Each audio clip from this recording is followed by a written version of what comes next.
Hi, this is Roger, thanks for dropping by. Everything in bloom on the 8th. On the 8th. We do have moments when it's not. And it's a slightly different everything in bloom on the 8th because it's a quick everything in bloom on the 8th. I've got to go out.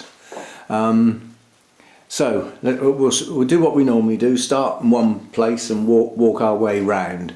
So we're starting off with this absolutely gorgeous Masdevallia, which is Inca Prince. I'll do pop-ups for the names because a lot of people like to see how they're spelt and things like that. What I'm doing is moving from side to side with the camera, trying to catch the purple sheen, which you can see down here and across there, hopefully. Well, that's what I can see. But by moving the camera, hopefully you can sort of catch it. There's no purple on the plant. It's actual hairs that catch the light and give it that sheen. Then this little Masdevallia here is going over, so that bloom is almost gone. It's not in bloom yet, but it looks like it won't be long. I can see some colour, so it looks like it's going to be a sort of red colour. That's my carnivorous plant thing, Sarracenia. This species, Oncidium, is going to go soon. Some of the blooms are just starting to go. It doesn't last long, but it changes colour. It has a bronzy tinge initially, which sort of fades, and then it comes back again. And the whole thing darkens as the blooms age. They are tiny, but it does have quite a few. So yeah, that will be gone soon. My only Restrepia that's got blooms on is this one. It's the one with the largest blooms, but yeah, the others have, they have moments where they come and go, Restrepias, but this one's the only one that's actually got blooms on at the moment. It's not my favourite, but it's the largest. So that's that. And then all along here we have nothing. Absolutely zilch. And all along here we have absolutely nothing. But we will have some stuff soon. That's Dendrobium Comet King with the massive buds coming up there. And then all along here we have nothing, but we do have some spikes. They're not blooms yet. And all along here we have nothing, but we do have buds. Oh yes, I forgot. Let me twist this round. I don't know whether I'm going to be able to focus on this. How can I do this? I'm determined to do it because this popped up. I didn't even notice this bud. What I need to do is twist the wire, the hook, round the other way so that I can put the whole plant back to front just while I film it, because the bud's pointing that way. Now all I've got to do is get it to keep still, and then all we've got to do is get this camera to try and focus on it. So this is a first time bloomer. Gorgeous orange. This is one that Lynn picked out for me on a visit to Burnham's. She just sort of picked it up and looked at the tag and handed it to me and said, "You need that." I presume she already had this one and knew what to expect. I believe that in future bloomings, because this is a very old, almost shriveled cane here, as opposed to this one which I'm growing and the other one that's sticking up the top there, I presume that this will have cluster blooms. So instead of being a single bloom in the future, there'll be a little cluster of them. Anyway, that's that one. That was a surprise. Didn't expect that. Over here, my Encyclia, is it Encyclia? Epidendrum, I'll get there in a minute.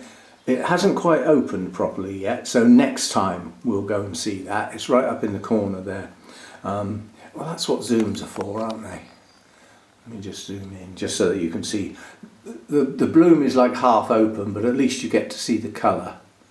So that's what we're looking forward to. It's got 2 or 3 spikes on it this year. It's not growing very well, but it had a real bad time, and it's sort of coming back.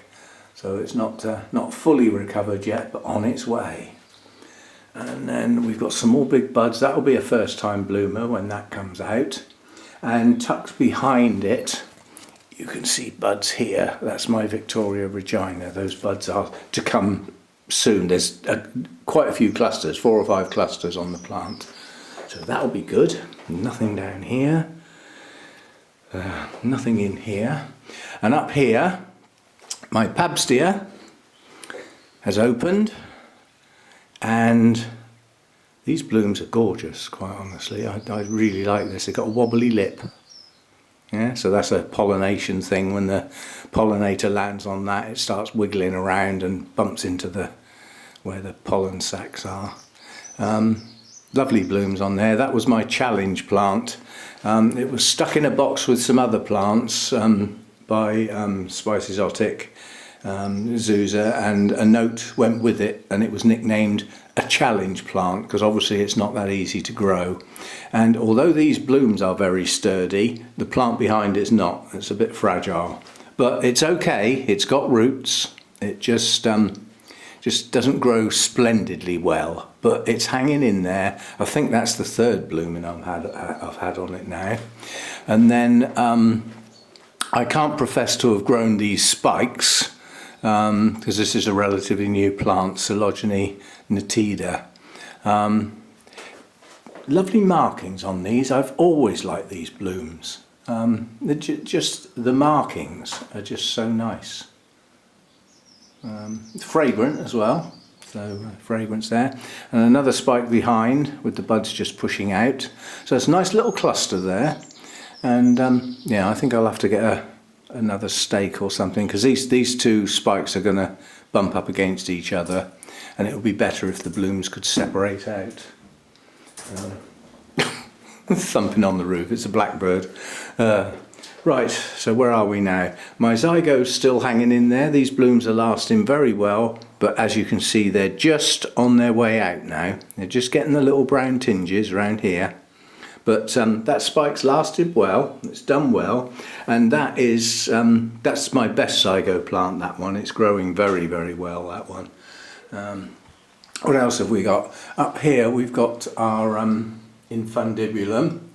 I've got these two blooms facing me because there's two of them. They do last well. And then there's another one round there, and I've just noticed that the cane that I grew, the one that's almost twice as long, has also got a bud on it right at the top there. I've only recently noticed that. So anyway, it's coming on. Black hair type that's not infested with scale. It's got some that's not infested, and I keep on top of them, so they're not getting a hold. And then we've got this one. This was bought in bloom, so these are not my spikes, but a nice odontoglossum type oncidium. No ID. There are a number that look like this. Very attractive. I like these are my sort of orchids. I like this sort of thing. I like the patterning and combination of colours. Although these are pale colours, these are like pastel shades. If it wasn't for the bright yellow in the middle, there would be no bright colours at all. Quite dull, really. And then we've got my only Cattleya that's out. Absolutely gorgeous blooms those are. And that's a poor quality cluster for this plant. It's still recovering, but it's coming on now. The other new growth aborted its spike, so this is the only one that managed to bloom. And at least 4 buds blasted on that cluster, so that should have almost twice as many blooms on it, really. But nonetheless, it's what I like about this is it's red.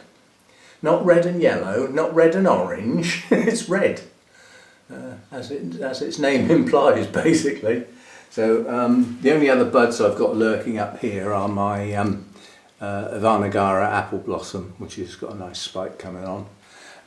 It looks to me like there's some buds in there, but if there are, I'll probably have to take the spike off. It's a very weak plant. Again, recovering, like most of the Cattleyas. And then we've got my Jenkinsii, which is opened at one end. It's a long story with that, which I've told many times. It has got more buds to come, including some up this end, but nowhere near as many. But these are attractive blooms as well.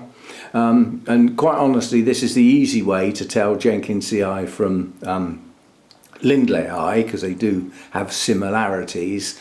But Jenkinsii is just a lot smaller. And it has far fewer blooms. You know, you tend to get 2 or 3 on a spike, whereas on Lindley you could have up to a dozen, and the blooms are slightly larger. And these to me are a deeper colour as well. I mean, that to me is one of the reasons I grow dendrobiums, is to get something like that in the spring. Unfortunately, it's one of those that blooms once and that's your lot. Then you have to grow some more stuff and wait for the following year. And if you don't treat them right in the winter, you won't get that. You'll either get a feeble version of it or nothing at all. Over here we've got the big nobly going over now. This bloom's going. There's another one buried in the side there that came out all in amongst the leaves. Now, this is the only one we can really get a good look at, and these blooms are huge. They really are large and substantial, very sturdy blooms.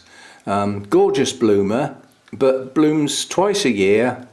Once now, you know, late winter, early spring, and then it'll have another go later in the year in totally different places on different canes.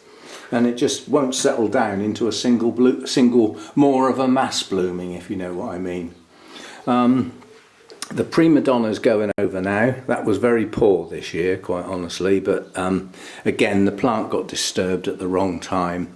It should be pushing new growths. Oh, it's got one coming now, hopefully more, and it's going in a bigger pot soon, because it's as I said, to me, I've dispelled the theory of the dendrobiums do much better squashed in a tiny pot. Really, it's not the dendrobium that needs to go in the tiny pot, it's the person watering it. If it's in a tiny pot full of roots, you'd have a hell of a job to overwater it, wouldn't you? Because it's not going to hold much water at all. But those roots could do with some more room, really, and then adjust the watering accordingly. Yeah, so, or adjust the media and the watering, and it will probably do an awful lot better. And then this is gone now. I'm going to take this spike off. This is the only Phalaenopsis type that I've got in bloom at the moment. And if I touch it again, it's going to fall over, so I'm going to leave it alone. Yeah, that needs a bigger pot as well. And then we've got my Odontoglossum type Oncidium. These are starting to show signs of going now. I mean, you should have seen this spike in all its glory with its other 3 blooms on the top. It was quite impressive. It's not a brilliant plant actually, but and it's in this rock wall stuff, which if I get that too much of that, if I handle that, I will get a rash. It doesn't agree with me at all. So at some point it's going to have to come out of that. But the person I got it from grows these incredibly well, so I shall ask advice on that. Like, when do you think I ought to repot it? What media would suit it? Because I can't handle that stuff. I suspect the cocoa husk would be a good replacement. The beauty of the rock wall is that it doesn't break down. It gets algae all over it, but it doesn't break down. So in theory, you don't have to repot until it outgrows the pot, in theory. Right, and then finishing us off up here, let me just have a quick scan round, because when I start processing the video, I always remember I've missed something. I don't think I have this time. Right, up here then, tucked in here is Primulinum. That's the main cane is going over. These blooms are dropping now, but there are a few other blooms like this is a kiki in fact here, and that's got a little bud on it too in fact, so those are still okay. And then there's this tiny little kiki up here has also got a bud that hasn't opened yet. My Arengus is gone now. I need to take that spike off and get some more leaves and roots going. Has it got any new sign of a new leaf yet? No, not yet. It will as soon as the spike comes off. It will start growing again. And then above that, we've got our Primulinum variety Laos, and those blooms, quite honestly, are showing signs of going, which means they are quite short-lived because that hasn't been open that long. But I need to get that back into growth. I need to get some much longer canes this time round to hopefully get better blooming next time round. My Hercoglossam's got buds all over it, but or spikes starting all over it, not buds yet. And then we'll end on the Kaneko, which is firing up again. This has had quite a long rest without blooming, which is unusual. But you know, there's little green bits coming on canes all over the place here, and some of them are only pushing out one bloom, but some of them are doing smaller clusters. It can get better than this, and it probably will as time goes on. So blooms popping out all over the place, but this is a Victoria Regina cross. I forget what with, but you can sort of see the shape and the coloration that comes from that. I like this a lot. It's almost a continuous bloomer, so as dendrobiums go, that's quite a nice trait to have, as opposed to things like this that are going to bloom once a year, and you'd be lucky to get 3 weeks out of the blooms. You know, I mean, some of them only last sort of 10 to 12 days on some dendrobiums. They're really short-lived. So there we go. That's what's in bloom at the moment. There's quite a bit to come, including a few that will be quite spectacular, like that giant nobly over there, that first-time bloomer. So that'll be it for today. Tomorrow is my Orchid Society meeting, which is preceded by a committee meeting. So I'll be leaving sort of mid-morning, something like that, get some lunch on the way to eat when I get there, and I'll be back quite late. So it's highly unlikely there'll be a video tomorrow. So we'll be back on Sunday for the Sunday chat. And I've got my talk to do tomorrow, obviously.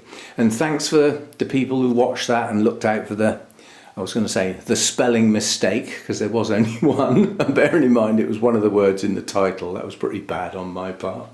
The other piece that people commented on was some letters being too close together. It's the font. The R in that font, its nature is to tuck behind the next letter. And when the next letter's an M, which is a wide letter, it does tuck behind it. That's just the font. It's not a mistake. That's just how it is. So it's how it's going to stay. I mean, those banner headings that come up in a talk like that, they effectively get read out. So, you know, it won't matter. But the spelling mistake would have looked bad on my part, wouldn't it? As it was part of the title. Right. I'll see you next time. Well, I'll see you Sunday morning, or well, by the time the video's done, Sunday afternoon, for the Sunday chat, and we'll see how we go. Thanks for dropping by. See you next time.